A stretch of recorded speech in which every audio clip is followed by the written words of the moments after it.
नमस्कार दोस्तों, स्वागत है आपका आज के इस वीडियो में। और आज हम चर्चा करेंगे महाजनपद काल का इतिहास के बारे में।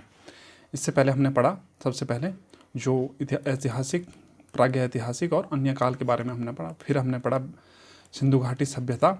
उसके बाद फिर हम आगे वैदिक सभ्यता पे आए और साथ में हमने प्रश्नोत्तरी भी इसमें आपको दी थी। उसके बाद अब जो अगला चैप्टर है वो है महाजनपद काल, जिसमें हम पढ़ेंगे 16 महाजनपद लगभग 500 ईसा पूर्व के समय के आसपास का हम समय पढ़ेंगे अब।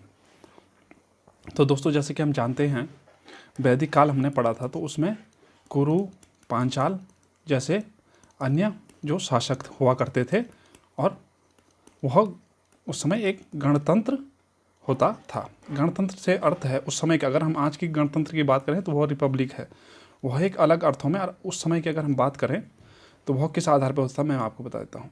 गणतंत्र एक ग्रुप होता था कुछ शासकों का, ठीक है, एक ग्रुप होता था शासकों का और वह शासन करते थे उस टाइम पे। लेकिन जब हम महाजनपद काल की तरफ पहुँचते हैं तो जो कुरु है, पांचाल है, जो उस समय के जो राज्य थे, स्थापित हुए थे बड़े राज्य, वो अब लगभग खत्म होने की कगार पे थे और वह उनका जो राजनीतिक शक्तियाँ थी वो कमज़ोर पड़ चुकी थी। तो अब जो 500 ईसा पूर्व या 6वीं शताब्दी ईसा पूर्व का हम अगर बात करें तो वह जो बन जाता है फिर महाजनपद काल। और महाजनपद काल में नई शक्तियाँ उभर कर सामने आएंगी जो कि काफ़ी मजबूत शक्तियाँ उस समय के हिसाब से थीं। राजनीतिक सामाजिक स्तर पर उनका काफ़ी ज़्यादा आगे रहेंगे। तो दोस्तों, शुरू करते हैं। महाजनपद महात्मा बुद्ध के जन्म से पूर्व 6वीं शताब्दी ईसा पूर्व में भारत 16 महाजनपदों में बटा हुआ था। क्या होता है कि जन का मतलब आपको पता ही है, लोग। जन से बना है जनपद। जन में जो जनपद में रहने वाले लोगों से एक जनपद बनता था और जनपदों ने भी एक बड़ा रूप ले लिया और वह बना है महाजनपद।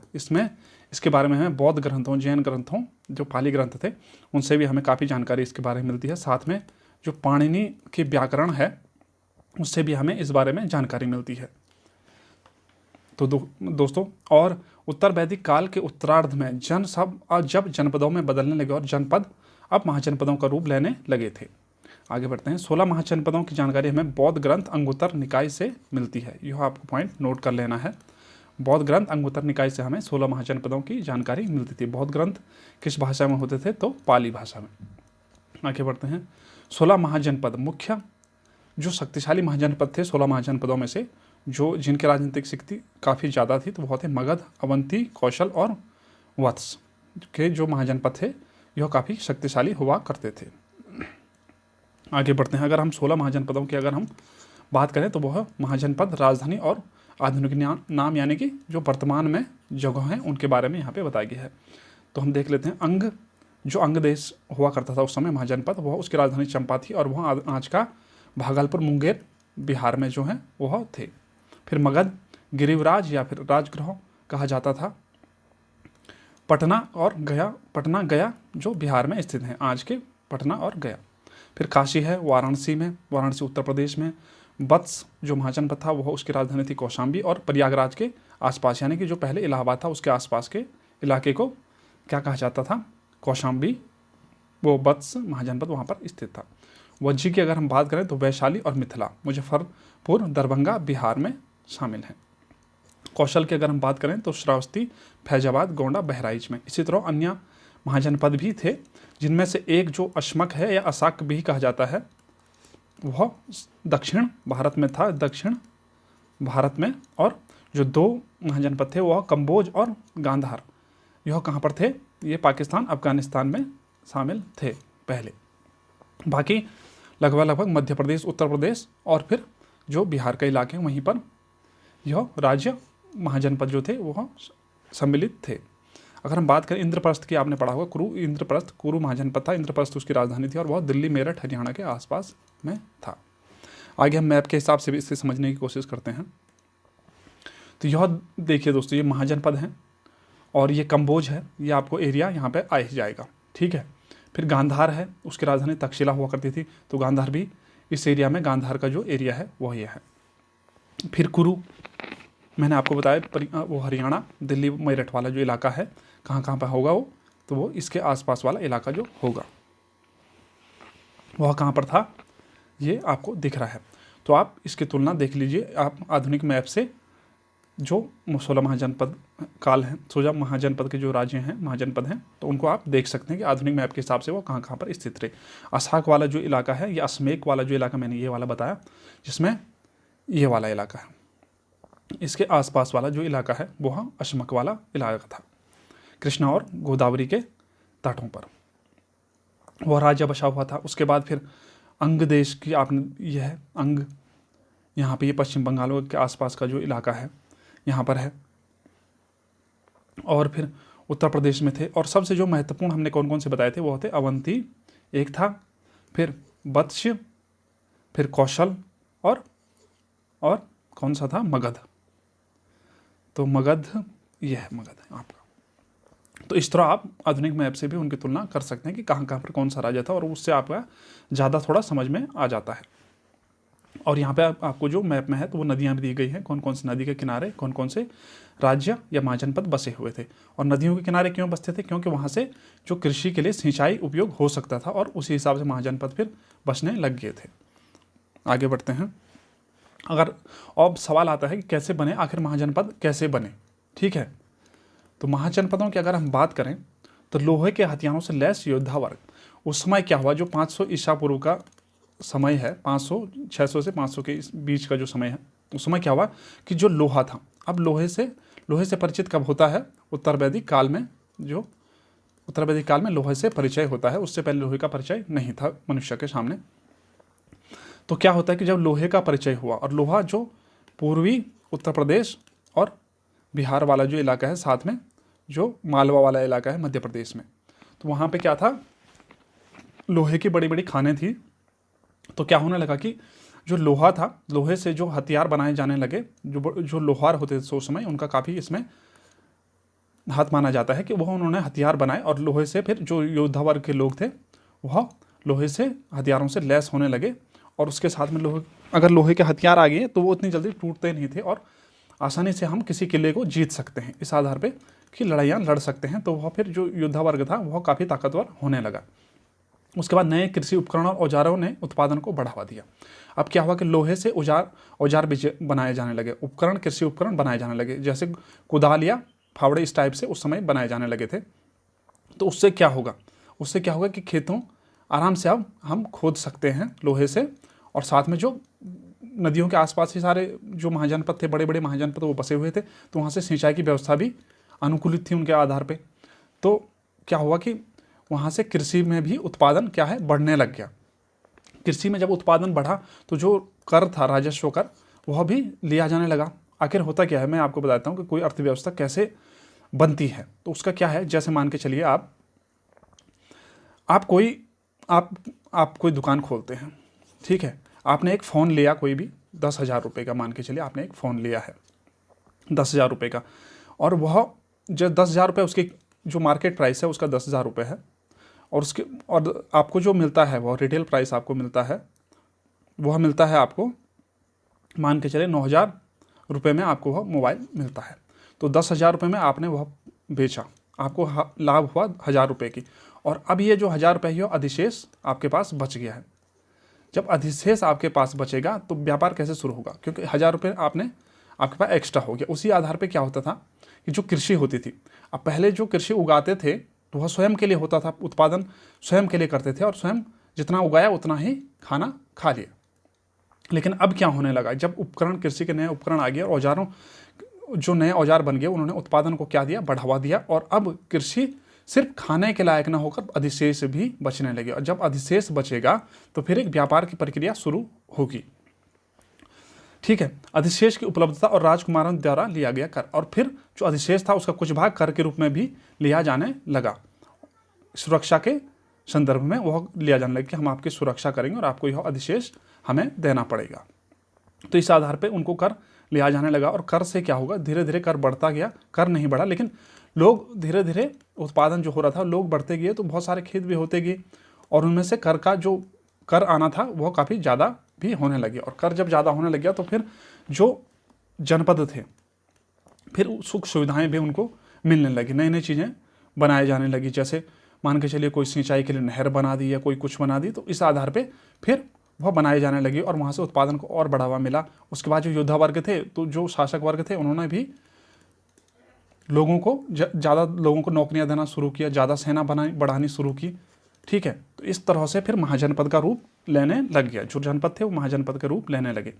प्रादेशिक विचार की भावना, अब क्या था कि लोग महाजनपद से जुड़ा हुआ महसूस अपने आप को उत्तम समझते थे जब वह महाजनपद से जुड़े हुए थे, और लोगों की एक प्रादेशिक देश की भावना की विचार लोगों के मन में आया। फिर पाली ग्रंथों से पता चलता है कि जनपदों का विकास महाजनपदों में हुआ। बुद्ध काल में 16 महाजनपदों का पता चलता है। जो बुद्ध काल है उसमें 16 महाजनपदों का पता चलता है, और वह मैंने आपको इससे पहले बता ही दिया है कि कौन कौन से महाजनपद थे। आगे बढ़ते हैं, मगध साम्राज्य। और महाजनपद काल में ही एक साम्राज्य आता है मगध, सबसे शक्तिशाली साम्राज्य माना जाता है, और कई बार एग्जाम में पूछा जाता है कि सबसे शक्तिशाली साम्राज्य महाजनपदों में से कौन सा था, तो वह कौन सा था, मगध। अगर हम बात करें सबसे प्राचीन वंश जो था, वह था, संस्थापक था बृहद्रथ, और उसकी राजधानी थी गिरिव्रज या राजगृह, गिरिवराज भी इसे कहते हैं। राजगृह में राजधानी थी। सबसे प्राचीन वंश का जो संस्थापक था, यानी सबसे प्राचीन संस्थापक जो मगध में था। आगे हम बढ़ते हैं तो हमें पता चलता है हर्यक वंश के बारे में। संस्थापक की अगर हम बात करें तो बिंबिसार थे, जो लगभग 544 ईसा पूर्व में मगध की गद्दी पर बैठे, और वह बौद्ध धर्म के अनुयायी थे। प्रथम भारतीय राजा जिसने प्रशासनिक व्यवस्था पर बल दिया। ठीक है, प्रशासन को बनाया और सेना रखनी शुरू कर दी, एक स्थायी सेना। अंग राज्य को हराकर मगध में मिलाया। उन्होंने क्या किया कि अंग जो राज्य था, अन्य महाजनपद था, उसे भी हराकर, उससे युद्ध करके हराकर उसे मगध में मिलाया। राजगृह का निर्माण तथा उसे अपनी राजधानी बनाया। राजगृह का निर्माण करवाया और उसे अपनी राजधानी बनाया। और माना जाता है कि बिंबिसार ने 52 वर्षों तक शासन किया। फिर वह महात्मा बुद्ध की सेवा में राजवैद जो जीवक था, राजवैद जीवक, वो हर्यक वंश के समय में ही था। बिंबिसार के समय में उन्होंने जो महात्मा बुद्ध को एक कुछ जरूरत रही होगी, तो उस समय उन्होंने राजवैद जीवक को उनकी सेवा के लिए भेजा था। और अवंती के राजा जब बीमार हो गए थे, अवंती के जो राजा थे, उद्योत करके आता है नाम, वो थे, तो वो जब बीमार हुए तो फिर भी जो कौन थे, बिंबिसार ने उन्हें जीवक था, उनका राजवैद था, उसको उनकी बीमारी के लिए, उनकी सेवा के लिए भेजा था। बिंबिसार के पश्चात उसका पुत्र अजातशत्रु गद्दी पर बैठा। होता क्या है कि जो बिंबिसार थे, उनका पुत्र अजातशत्रु उनकी हत्या करके स्वयं गद्दी पर बैठ जाता है, और उसके बाद अजातशत्रु के बाद उसका पुत्र उदयन गद्दी पर बैठेगा, और पाटलिपुत्र जो है पटना, उसकी वो वहाँ पर एक किले का निर्माण करवाएगा, और बाद में वही राजधानी हो जाती है। मगध की पहली राजधानी राजगृह, बाद में पाटलिपुत्र हुई। और साम्राज्य विस्तार के लिए वैवाहिक संबंध भी मगध के जो राजा थे, जैसे कि बिंबिसार ने 3 शादियाँ की अलग अलग राज्यों की राजकुमारी से, और वहाँ से उन्होंने फिर जो साम्राज्य विस्तार के लिए फिर वैवाहिक संबंध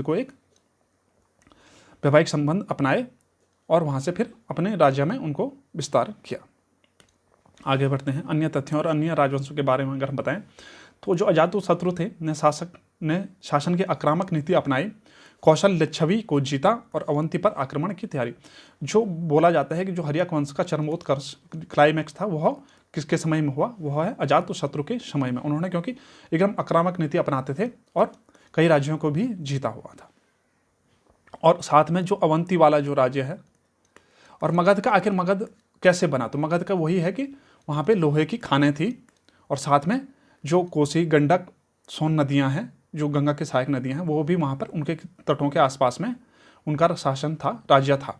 तो वहाँ से उनको सिंचाई की बढ़िया व्यवस्था थी, पानी भी मिल जाता था, और साथ में लोहे की खदानें भी वहाँ पर थी। और दूसरा, अगर हम अवंती की बात करते हैं तो अवंती में भी क्या था, जो मालवा का इलाका है, वहाँ पर भी लोहे की खदानें थी, और वहाँ से भी उन्होंने काफ़ी ज़्यादा लोहे के हथियार वगैरह बनाए थे। तो दोनों राज्य काफ़ी शक्तिशाली हुआ करते थे। अवंती ने भी कौशाम्बी के वत्सों को हराया और मगध पर आक्रमण की तैयारी की थी। कौशाम्बी का मैंने आपको बता दिया कि कौशाम्बी कहाँ पर स्थित है। ठीक है, आप एक बार अगर देखना चाहते हैं तो देख सकते हैं फिर भी कौशाम्बी कहाँ पर है। ठीक है दोस्तों, ये सारे महाजनपद हैं यहाँ पे, तो आप इस हिसाब से देख सकते हैं ये वाला जो एरिया है, और आपको पूरी डिटेल मैंने यहाँ पे आपको बता ही दी है। कौशाम्बी के वत्सों को भी उन्होंने हराया था। जो वत्स का जो इलाका है, ठीक है, वो उन्होंने कौशाम्बी के जो वत्स थे उनको हराया था। किसने हराया था, वो हराया था आपका अवंती राज्य ने। आगे बढ़ते हैं।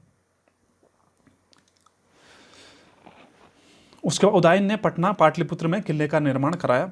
ठीक है, उदयन के बाद उसका एक पुत्र आता है नागदशक। नागदशक करके उसका पुत्र आता है, और नागदशक के अंत में नागदशक की हत्या कर दी जाती है। उसके अमात्य किसको कहते थे? जो उसका अंगरक्षक या फिर जो उसका वो मंत्री होता था। ठीक है, तो उसने उसकी हत्या कर दी थी। किसने? वो शिशुनाग ने की थी, और फिर उसने शिशुनाग वंश की नींव रखी थी। उदयन के बाद शिशुनाग वंश और फिर राजधानी को वैशाली किया था। शिशुनाग वंश ने राजधानी को वैशाली किया। अवंती की राजधानी उज्जैन का विनाश, और अंत में क्या हुआ? मगध हमेशा से चाहता था, मगध के जो राजा थे, कि वह अवंती को अपने राज्य में मिला लें, क्योंकि अवंती में उनको बहुत ज़्यादा फायदा था, क्योंकि वहाँ पे लोहे के खाने थी और साथ में बहुत बड़ा राजा था, शक्तिशाली राजा था, तो वो मिलाते तो उनकी शक्ति और बढ़ जाती। तो हुआ क्या कि अंत में वह तो नहीं मिला पाए, लेकिन अंत में जो शिशुनाग वंश है 100 वर्षों के युद्धों के पश्चात, बोला जाता है कि 100 वर्षों के युद्धों के पश्चात अंत में अवंती को ही राजधानी उन्होंने उज्जैन का विनाश किया, और अंत में उन्होंने अवंती को मगध का हिस्सा बना दिया। कितने वर्षों के बाद? 100 वर्ष के युद्धों के बाद। उसके बाद जब हम बात करते हैं शिशुनाग वंश के बाद जो अगला वंश है वह आता है नंद वंश, और नंद वंश के जो संस्थापक थे वह थे महापद्म नंद। नंद वंश की अगर हम बात करें तो बहुत धनाढ्य, बहुत ज़्यादा अमीर थे और शक्तिशाली लोग थे। उनके पास माना जाता है कि 2 लाख पैदल सेना होती थी, 60,000 घुड़सवार होते थे, और 3 से 6,000 प्रशिक्षित हाथी होते थे, जिन्हें वो युद्ध के दौरान जिनकी सेवा ग्रहण करते थे। लेकिन बाद में नंद कमजोर हुए और मौर्यों ने उन्हें उखाड़ फेंका। तो लास्ट में कौन सा था? घना नंद, जहाँ पर फिर चंद्रगुप्त मौर्य आगे आएंगे। ईरानी लेखक भारत में एक लेखन का एक नया रूप लेकर आए थे, जिसे खरोष्ट लिपि कहा जाता है। ईरानी की अगर हम बात करें तो जो इस समय का जो मगध और अन्य जो महाजनपदों का काल है, उस समय पे फिर ईरान में भी, ईरान का काल भी है, और ईरान के लोग भी यहाँ पर क्या था कि बहुत ज़्यादा धन वगैरह होता था, और लोगों को लगता था कि यहाँ पे जो सिंचाई के लिए है तो काफ़ी ज़्यादा नदियाँ हैं, साथ में काफ़ी उनको यह लालच की दृष्टि से भारत को देखा करते थे। तो उसके बाद क्या हो कि ईरानी भी यहाँ पर आते हैं, और ईरानियों के साथ साथ फिर सिकंदर भी ईरानियों से सुनता है कि यहाँ पर बहुत ज़्यादा धन है, और साथ में यहाँ पर आपको बहुत सारी चीज़ें मिलेंगी। तो उसके बाद वह भी यहाँ पे युद्ध के लिए आता है। तो ईरानी भी उस समय यहाँ पर आए हुए थे, और उन्होंने एक नई जो लेखन की एक नया रूप था वो लेके आए थे, उसे खरोष्टी लिपि कहा जाता है। तो खरोष्टी लिपि कहाँ से आई है? ईरान से। आगे बढ़ते हैं। सिकंदर का आक्रमण और मौर्यों का उदय। सिकंदर 326 ईसा पूर्व, खैबर सिकंदर कहाँ से आया था? यूनान मकदूनिया का शासक था, फिलिप का बेटा। सिकंदर 326 ईसा पूर्व खैबर दर्रे से होते हुआ सिंध पहुंचा, तक्षशिला के शासक अंभी को हराया। तक्षशिला गांधार वाला जो इलाका है, वहां के जो शासक थे अंभी, उस समय सिकंदर के सामने 2 ही शासक आए थे। एक तो तक्षशिला के अंभी, और दूसरे झेलम के आसपास के जो राजा थे वह थे पौरस राजा, जो सिंध के थे, तो वो उनके सामने आए थे। तक्षशिला के शासक अंभी को हराया। झेलम के किनारे पर पौरस राजा का प्रतिरोध उसे झेलना पड़ा था। हालांकि उसने पौरस को हरा दिया, परंतु वह उसकी बहादुरी और साहस से प्रभावित था, इसलिए उसने राज्य को उसके पास ही रहने दिया और पौरस को अपना सहयोगी बना लिया। तो सिकंदर कब यहाँ पे आता है? 326 ईसा पूर्व में यहाँ पहुँचता है भारत में। इसके बाद उसकी सेना ने आगे बढ़ने से इनकार कर दिया, क्योंकि 10 वर्षों के निरंतर युद्धों के पश्चात वह थकान और बीमारी के शिकार हो गए थे। दरअसल होता क्या है, जब वह पौरस राजा के, जब झेलम नदी के किनारे पौरस के साथ उसका हाइड स्पीच का एक युद्ध होता है, तो उस समय पौरस की वो वीरता देखता है और उसका राज्य छोड़ देता है और कहता है कि तुम अपने राज्य अपने पास रखो, कोई बात नहीं। लेकिन उसके बाद वो सोचता है कि मैं भारत की तरफ, अब मैं मगध जो इलाका है जहाँ पे बहुत सारा धनाढ्य लोग हैं, तो अमीर जो राजा थे, तो उनके पास जाके अब मुझे लूटपाट करनी है। लेकिन दरअसल होता क्या है कि जो उसकी सेना थी, सिकंदर की जो सेना होती है, अब उन्होंने 10 वर्षों तक लगातार युद्ध किया और अब उन्हें बीमार भी होगी, काफ़ी थक भी गई। तो उसके बाद वो फिर आगे बढ़ने से मना कर देते कि नहीं, अब हम आगे नहीं जाएंगे और अब हम वापस यूनान की तरफ लौटते हैं। लेकिन सिकंदर नहीं चाहता था कि ऐसा हो। सिकंदर चाहता था कि मैं एक बार इसको भी विजय करूं, क्योंकि जैसे उसने कहानियों में सुना था कि यहाँ पर बहुत ज़्यादा धन है, यहाँ पर लूटपाट कर सकते हैं, यहाँ पर राजा बहुत बड़े बड़े राजा हैं, ठीक है। तो लालच जो था उसे, वह चाहता था कि एक बार मैं वहाँ पर जाऊँ और उनके साथ युद्ध करूँ। और दूसरी बात यह थी कि आखिर सेना ने मानने जाने से इनकार क्यों किया, क्योंकि माना क्या जाता था कि वहाँ पे यह बात थी कि जैसे मैंने आपको बता दिया कि जो नंद वंश है, महापद्म नंद, उनके पास कितने घोड़े थे वो मैंने आपको बताया था कि 2 लाख सेना होती थी, फिर 60,000 घोड़े होते थे, फिर 3 से 6,000 प्रशिक्षित हाथी होते थे। तो यह डर उसकी सेना को यह डर भी था कि कहीं ना कहीं उसके पास ज़्यादा सेनाएं हैं तो हम शायद मारे जाएंगे, और साथ में वो थकान और बीमारी के शिकार तो हो ही रखे थे। तो फिर अंत में उन्होंने मना कर दिया सिकंदर को वापस जाने, और वह वापस लौट चले। और अंत में एक बात आती है, अंत में सिकंदर ने दुखी होते कहा था कि मैं उनको जगाने की कोशिश कर रहा हूँ जो निष्ठाहीन और कायर हैं और जो भय से ग्रसित हैं। क्या पता कभी यह जो पॉइंट है, जो नोट है, वह कभी आपसे पूछा जाए किसी एग्जाम में कि यह किसने कहा था कि मैं उनको जगाने की कोशिश कर रहा हूँ जो निष्ठाहीन और कायर हैं जो भय से ग्रसित हैं। आगे अगर हम वंशावली की बात करें महाजनपद काल में, तो हर्यक वंश में बिंबिसार सर्वप्रथम राजा, फिर उसके बाद उनका पुत्र उदयन, फिर अजातशत्रु, फिर उदयन, फिर नागदशक अंतिम राजा हुए।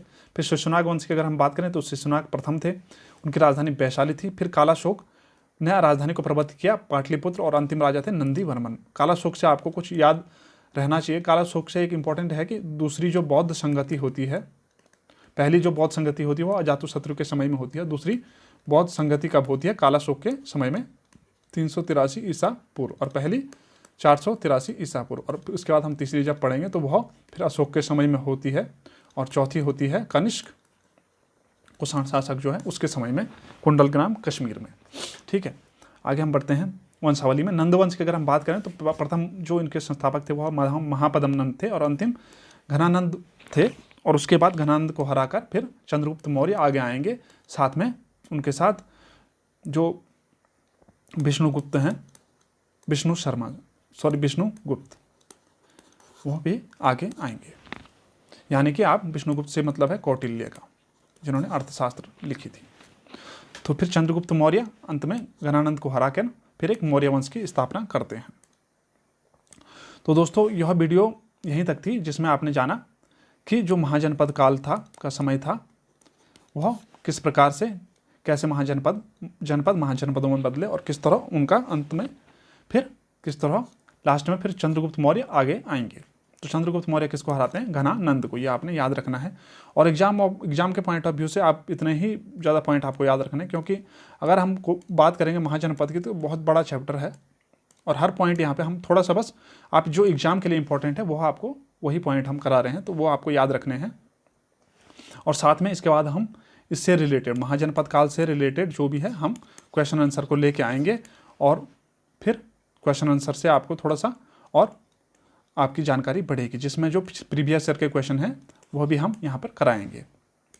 तो दोस्तों यह वीडियो यहीं तक थी। अगर आपको कोई भी डाउट होता है तो आप हमें कमेंट में लिख सकते हैं।